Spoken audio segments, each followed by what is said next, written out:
Well, it is time now for a Wednesday morning rundown of some of our Alaska headlines brought to you by Inland Petro Service, Inc. at 451-1905.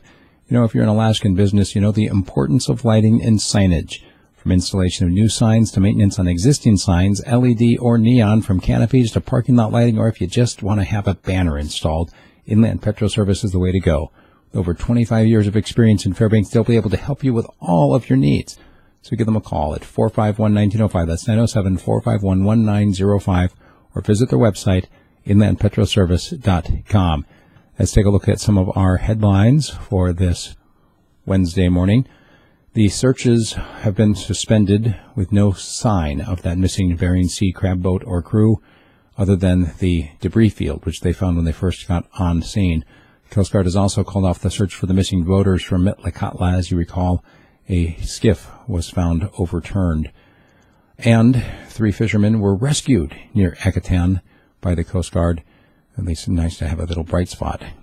Matt Hall, the Two Rivers musher, won the 2017 Yukon Quest yesterday, coming in right around noonish. And he said, actually, in the post-interview, that he was really impressed not only by the people that he saw with headlamps on early morning as he was coming from the Two Rivers area, but all the way into town. He said there were signs for every single musher along the way, encouraging them in the last stretch. The borough prayer issue down in Kenai, apparently part of the issue is that it's very deep-pocketed organizations that are litigating on both sides of the issue. On the one side, you've got the ACLU, and the other side, you've got the Alliance Defense for Freedom, some foundation, something like that. ADF, I think is what it's called. Anyway, both of these sides, very deep pockets, multi-million-dollar budgets. Part of the issue here is that if the borough loses, the borough is going to be on the hook to repay all of the legal costs for both sides. There was a standoff in East Anchorage that started early yesterday morning, a little bit after 4 a.m., and it was done around 10 a.m. when they gassed the place.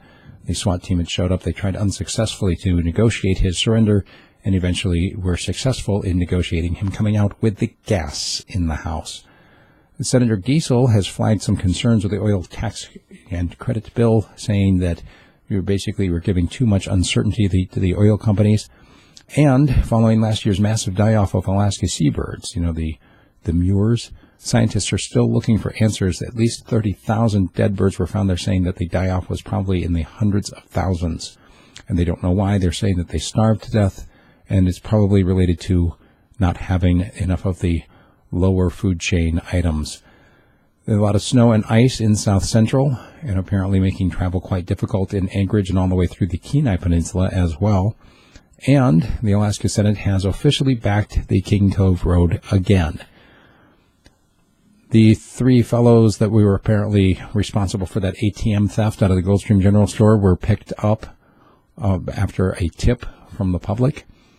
And the CBJ Assembly, that's the City and Borough of Juneau, passed an ordinance banning camping in Downtown Juneau. Lastly, there are some items on last night's agenda for the Anchorage Assembly. One of them included restricting the use of drones over private property, calling them a modern nuisance. That's what we've got for our Alaska News. If you like what I'm doing, please support me either by buying a direct subscription at radiofreespeech.com. That's what it is.